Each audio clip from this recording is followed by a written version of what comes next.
Welcome students to YouTube channel Vishal sir. Now we will discuss about the chapter light. इससे पहले भी हमने discuss किया था.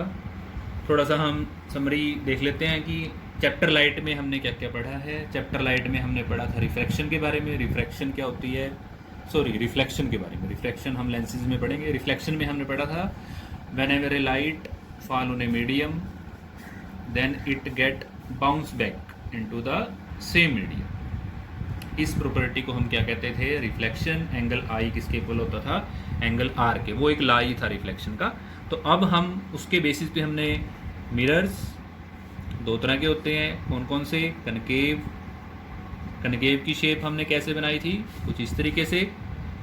ये इस पोर्शन को हम पेंट कर देते हैं और ये हमारा सिल्वर्ड पोर्शन होता है जहाँ से हमारे पास इमेज बनती है. दूसरा कौन सा टाइप होता है, कन्वेक्स. कन्वेक्स हमारे पास कुछ ऐसा होता है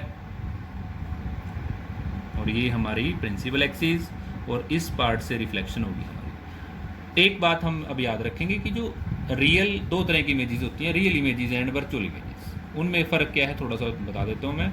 real images are the images like which form the concave mirror. Like in the case of concave mirror, for example the rays coming from infinity, then it will converge the rays at focus. Focus पे converge करेगा. Focus वो point है जहाँ पर सारी raise आपस में मिल जाती है. तो एक्चुअल में यहाँ पर रेज आपस में मिल रही हैं, तो ये कौन सी इमेज बनाएगा, रियल इमेज. अब इन the case of convex mirror it diverge, ये डाइवर्ज कर देता है रेज को. तो यहाँ पर तो ये मिल ही नहीं आपस में. तो यहाँ पर हम एक डैश लाइन बनाएंगे तो हमें ऐसा लगेगा कि यहाँ पर रेज मिल रही हैं आपस में, मतलब appear to be meet. Appear to be meet. तो अगर अपीयर टू बी मीट है तो वो कौन सी इमेज है, वर्चुअल. और अगर एक्चुअल में मीट करती हैं तो वो कौन सी इमेजेस है, रियल इमेजेस. तो कनकेव मिरर रियल इमेजेस बनाता है, एक्सेप्ट वन केस जिसमें हमें पता होना चाहिए कि अगर ऑब्जेक्ट फोकस के अंदर रखेंगे तो वो वर्चुअल इमेज बनाएगा. पर कन्वेक्स मिरर हमेशा हमारे पास कौन सी इमेजेस बनाता है, virtual images, because it diverge the rays. So concave mirror कौन सा मिरर है, कन्वर्जिंग. ये भी याद रखना है, जो कन्वर्ज इकट्ठा करता है.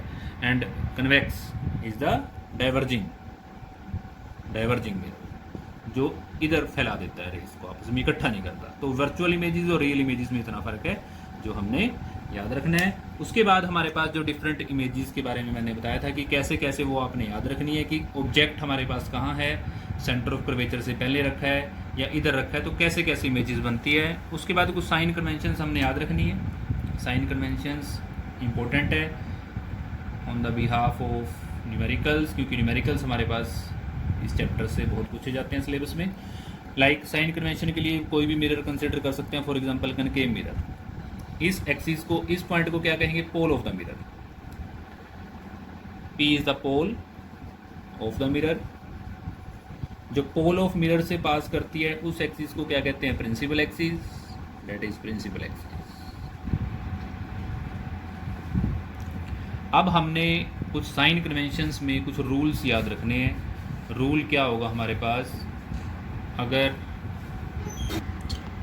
Now students the axis which passes through the pole of the mirror, उसको हम क्या कहते हैं, प्रिंसिपल एक्सिस. अब साइन कन्वेंशंस में हमने क्या याद रखना है कि अगर ये मिरर है तो हमने ऑब्जेक्ट हमेशा कहाँ प्लेस करना है, on the left of the mirror. मतलब हमेशा ऑब्जेक्ट को हम कहाँ प्लेस करेंगे, on the left of the mirror. For example this is the object A B. Arrow क्या रिप्रेजेंट करेगी, इरेक्ट. मतलब ये ऑब्जेक्ट हमारे पास इरेक्ट है. अब हमारे पास जो रेज ऑफ लाइट है that must travel from left to right, that is incident light. Incident light हमारे पास कैसे ट्रैवल करेगी, अगर ऑब्जेक्ट लेफ्ट में रखा है तो ऑब्वियस सी बात है लेफ्ट टू राइट ट्रैवल करेगी. तो अब हमने जो डिस्टेंसेस मेजर करनी है, the important thing is, for example in case of concave mirror this ray suppose converge at focus. Now जितनी भी हमने डिस्टेंसेस मेजर करनी है वो सारी पोल से मेजर करनी है. मतलब अगर सपोज हमने निकालना है ये डिस्टेंस कितनी है, एफ से लेकर पी तक की डिस्टेंस कितनी है, तो हम इसको क्या प्रोनाउंस करेंगे, पी एफ. ऑब्जेक्ट का हमारा सपोज ऑब्जेक्ट कहाँ रखा है, हमारा ए बी जो ऑब्जेक्ट है, अगर वो हमने कहाँ पर रखा है, डी पॉइंट पर. तो डी पॉइंट पर तो अगर मैंने डी पी निकालनी है तो उसको कैसे प्रोनाउंस करेंगे, पी डी, मतलब पोल से हमने मेज़र करनी है। अब कैसे, उसका क्या तरीका है, अगर मैं पी एफ मेज़र करते हैं डिस्टेंस, तो वो डिस्टेंस जो मैं मेज़र कर रहा हूँ वो किसके अपोजिट है, इंसिडेंट लाइट के। तो जो पी एफ होगी वो क्या आएगी, नेगेटिव। मतलब जितनी भी डिस्टेंसेज हमने अपोजिट निकालनी है इंसिडेंट लाइट के, तो वो उसको हम क्या लिखेंगे, साइन कन्वेंशन के अकॉर्डिंग नेगेटिव। तो पी एफ क्या है, अगर हमें पता है फोकल लेंथ, तो फोकल लेंथ क्या होगी, नेगेटिव होगी according to the rule of sign convention. और जो ऑब्जेक्ट की डिस्टेंस होती है, ऑब्जेक्ट की डिस्टेंस को हम डिनोट करते हैं यू से। और इस केस में जैसे हम देख रहे हैं, क्या बोलना है हमने, पी डी इंसिडेंट लाइट के अपोजिट, तो P D that is object की डिस्टेंस, वो हमेशा क्या होगी, नेगेटिव होगी। तो ये चीज़ें कुछ हमने याद रखनी है। तो अगर ये मिरर हमारे पास क्या होता, अब ऑब्जेक्ट की डिस्टेंस को हमने किससे डिनोट करना है, यू से। और अगर इमेज हमारे पास बनेगी, एक केस ले लेते हैं इमेज का, सपोज ये लाइट हमारी यहाँ से पास हुई, तो यहाँ पर हमारी क्या बन गई, इमेज। इन्वर्टेड इमेज बनाता है कनकेव मिरर। जितनी भी हमारे पास रियल इमेजेस होती हैं वो क्या होती है, इन्वर्टेड। और इमेज का जो डिस्टेंस होता है उसको हमने किससे डिनोट करना है, वी से। तो यहाँ पर वी भी क्या होगा, नेगेटिव, क्योंकि इसको भी हम इधर ही मेजर करेंगे। एक हम ऐसे भी याद रख सकते हैं कि मिरर के लेफ्ट हैंड साइड पे जितनी भी डिस्टेंसेस होती हैं वो सारी क्या होती है, नेगेटिव। और राइट हैंड साइड पे क्या होती हैं, पॉजिटिव। क्योंकि अगर सपोज हमारे पास ये मिरर कौन सा होता है, कन्वेक्स मिरर, तो कन्वेक्स मिरर में हमारे पास क्या स्ट्रक्चर होता है इसका, यहाँ पर इमेज ऑब्जेक्ट रखा है ए बी, एक लाइट इंसिडेंट होगी, यहाँ से लाइट डाइवर्ज कर जाती है, ये इधर मिलेगी हमारे पास, ये फोकस, ये पोल।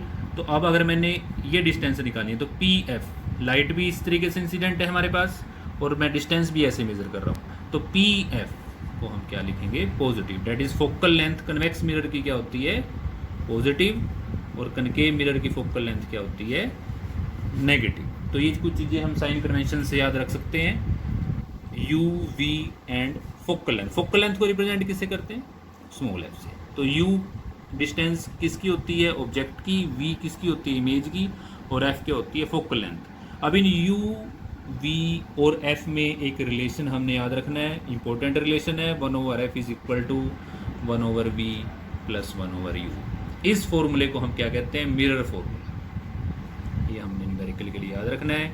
इसकी डेरिवेशन हमारे सिलेबस में नहीं है, सिंपल हमने स्टेटमेंट याद रखनी है, 1/f is equal to 1/v plus 1/u। F is the focal length of the mirror. ये मिरर फॉर्मूला दोनों के लिए है, कन्वेक्स के लिए भी और कनकेव के लिए भी। वी हमारे पास इमेज की डिस्टेंस, यू हमारे पास ऑब्जेक्ट की डिस्टेंस। एक फॉर्मूला हमने मैग्नीफिकेशन का भी याद रखना है। मैग्नीफिकेशन हमारे पास क्या होती है, मैग्नीफिकेशन को डिनोट करते हैं स्मॉल एन से, और मैग्नीफिकेशन क्या होगी हमारे पास, size of image divide by size of object. और एक चीज़ हमने साइन कन्वेंशन में और क्या याद रखनी है कि अगर हमारे पास ऑब्जेक्ट की हाइट अपवर्ड है तो उसकी हाइट हम कंसिडर करेंगे पॉजिटिव। प्रिंसिपल एक्सिस से अगर अपवर्ड है तो उसकी हाइट पॉजिटिव, अगर डाउनवर्ड है तो उसकी हाइट नेगेटिव।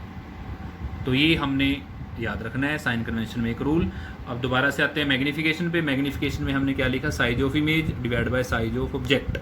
और साइज ऑफ इमेज को हम डिनोट कर सकते हैं h2 से, ऑब्जेक्ट को h1 से। और in the form of v and u हमने फॉर्मूला याद रखना है -v। ये हमारी कुछ चीज़ें हैं जो फॉर्मूलेज हमने लर्न करने हैं ये मैग्नीफिकेशन के लिए, और वो हमारे पास किसका था, मिरर फॉर्मूला। सो स्टूडेंट्स, आज के लिए हम इतना डिस्कस करेंगे।